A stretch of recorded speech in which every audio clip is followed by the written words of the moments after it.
नमस्कार दोस्तों, मैं रत्नेश वर्मा पुनः आपका बहुत बहुत स्वागत वंदन और अभिनंदन करता हूँ आपके अपने फेवरेट चैनल रत्नेश सॉल्यूशन। अभी तक हम कई टॉपिक में बात कर चुके हैं और मुझे ऐसा महसूस हो रहा है कहीं ना कहीं आपके व्यूज के माध्यम से कि आप उन चीज़ों को बड़े इंटरेस्ट से देख रहे हैं, सुन रहे हैं और समझ रहे हैं। यही आपके जो व्यूज हैं वही मुझे नए वीडियोस बनाने के लिए प्रेरित करते हैं। चलिए आज एक ऐसे टॉपिक पे बात करेंगे क्योंकि अभी हमने एक एक करके टॉपिक्स लिया है ताकि बेसिक चीजें हम बेहतर क्लियर कर सकें। लेकिन आज मैं एक साथ प्रेजेंट, पास्ट और फ्यूचर तीनों में किस तरह से बिना कंपैरिजन करे आप सेंटेंस को इजीली बना पाएंगे। अगर मैं इसके पहले शुरू करता हो सकता है शायद आपको चीजें समझ में ना आती। इसीलिए एक लेक्चर में मैंने एक टॉपिक की बात की है। आज कंबाइंड मैं तीनों चीजों को समझाते हुए प्रयास करता हूं कि किस तरह से कम समय में अधिक से अधिक चीजों को हम समझ पाए, सीख पाए। आइए स्टार्ट करते हैं। हमने पढ़ा था इज़ेमार, इसके बाद बात करते हैं वॉजवर, इसके बाद बात करते हैं बिल्बी ऑब्लिक सैलरी।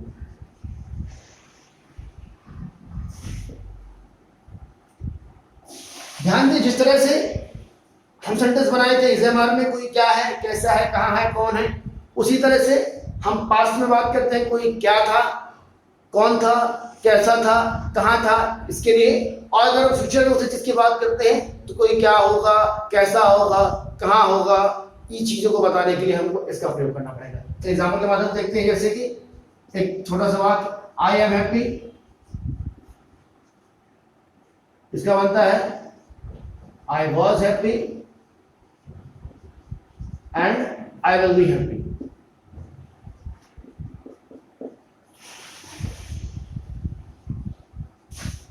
इस तरह से he is successful, he was successful and he will be successful.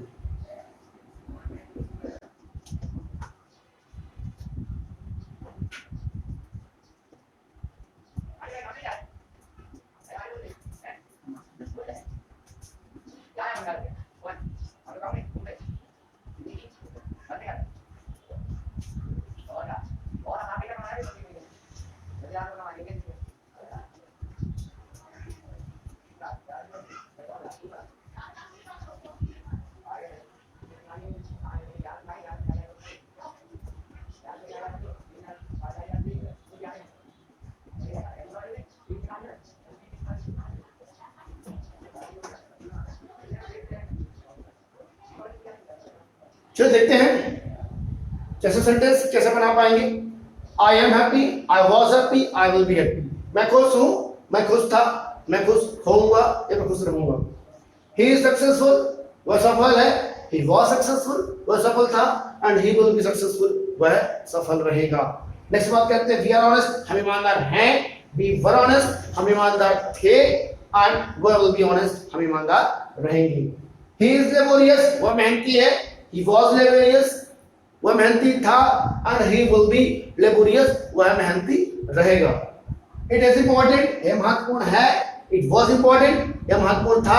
and it will be important, यह महत्वपूर्ण रहेगा। इस तरह से किसी भी वाक्य को आप इसमें was और were का प्रयोग करके बना सकते हैं। अब अगर लगता हो was कहाँ लगता है और were कहाँ लगता है तो मैं आपको बता देता हूँ। बहुत सिंपल सी बात है, था और थी। जहाँ क्योंकि हिंदी के माध्यम से हम सीख रहे हैं तो सिंपली जहां है वहां वॉज लगाना है और जहां थे आ जाए वहां आपको वर लगाना है। इतना ध्यान देंगे। मुझे लगता है ये बात आपको समझ में आ गई होगी। चलिए इन्हीं के कुछ दूसरे नेगेटिव इंटरोगेटिव सेंटेंस कंबाइन करके बना लेते हैं ताकि आपको चीजें अच्छे से समझ में आ सके।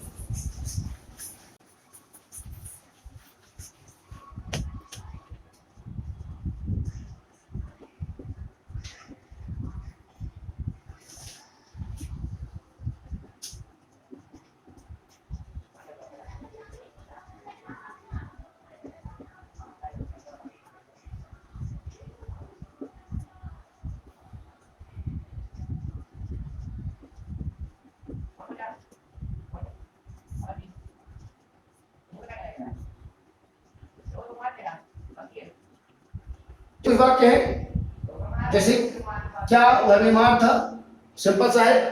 अगर अफर्मेटिव बनाते हैं तो ही वॉज होता है, इंट्रोगेटिव करते हैं तो वॉज ही हो जाता है। क्या हो जाएगा? वॉज ही इल, क्या यह सच होगा? It will be true. Affirmative बनेगा, इंट्रोगेटिव बनाएंगे तो विल पहले जाएगा। क्या होगा? विल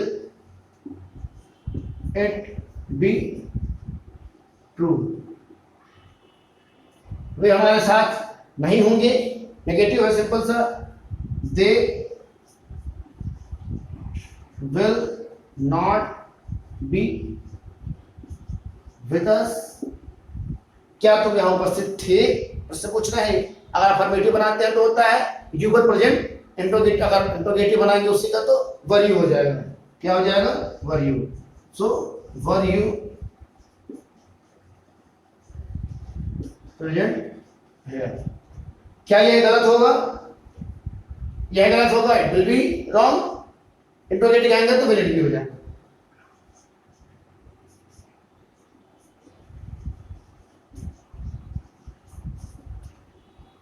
ये चीजें आपको समझ में आ गई होंगी। अब आपको सिर्फ क्या करना है, इसके और सेंटेंस बनाना, सोचना है। और यदि कोई चीज समझ में नहीं आती है तो आप अपने कमेंट बॉक्स में अपने प्रश्न और कंफ्यूजन बताकर अपनी समस्याओं का समाधान करा सकते हैं। फिर एक का सेंटेंस, कुछ सेंटेंस मैं दे देता हूं जो आपको प्रैक्टिस करने हैं।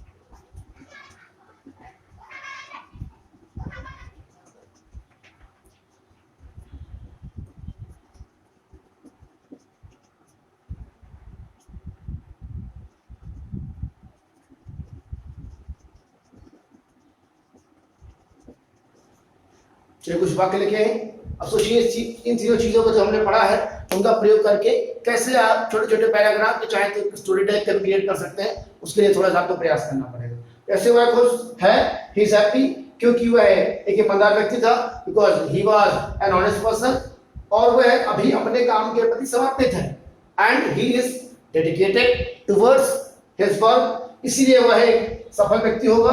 That is why he will be a successful person, वह अपने जीवन में संतुष्ट होगा। He will be satisfied with his life। तो मुझे लगता है कि यह टॉपिक आपको समझ में आ गया होगा।